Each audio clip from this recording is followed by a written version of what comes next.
Get yourself 2 hoops, some string, 2 planks of wood, command hook, power drill, and nails.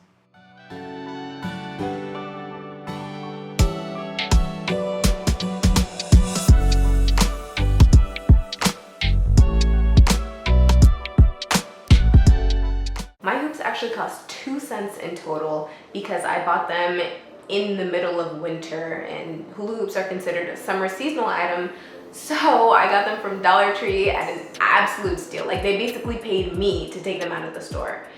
And we were en route to the movie theater, so I definitely was that weirdo in the movie theater with 2 hula hoops for no reason. I took an L with the wood at a whopping $9.96. So this was the most expensive part of the project, but I wanted wood that was lightweight because I wasn't going to drill any holes. This is a rental. And I also needed something to hold weight, so you know, it's not just decorative shelf, like I'm actually using it to hold things, right?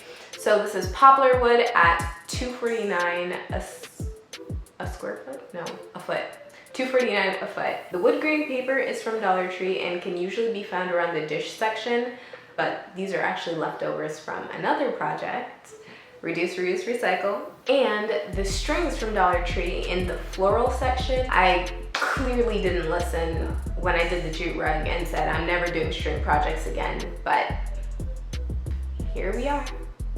You know that first step when you're gonna tie your shoe? Yeah, do one of those around the hoop, and I highly recommend adding a dab of super glue so that that little boy can stay in place as you wrap the string around and around and around your hoop. You're just gonna do this to your desired effect.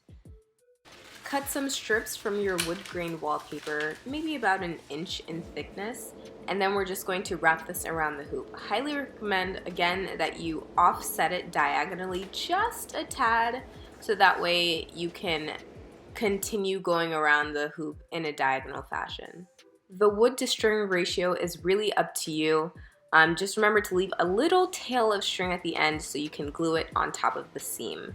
And there you have it. There's your hoop. Simple, right?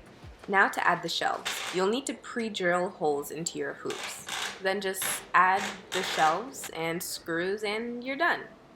Okay, no, it actually wasn't that simple. I realized I needed to respect myself with some actual measurements, so I brought out my tape measure just to make sure that I was putting the shelves where I needed them to be. I look like I know what I'm doing, but this was actually a mess of trying to line up the holes and mark them so that your shelves don't look slanted.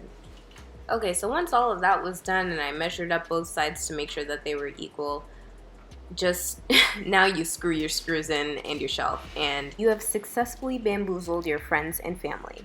Next, to hang it. I wanted to cut some strips again out of the wood grain paper to cover up the blandness of this command hook. We was not about to have nothing that didn't look cute on my wall. So I covered this to match the wood grain, used that to hang up the shelf, and voila!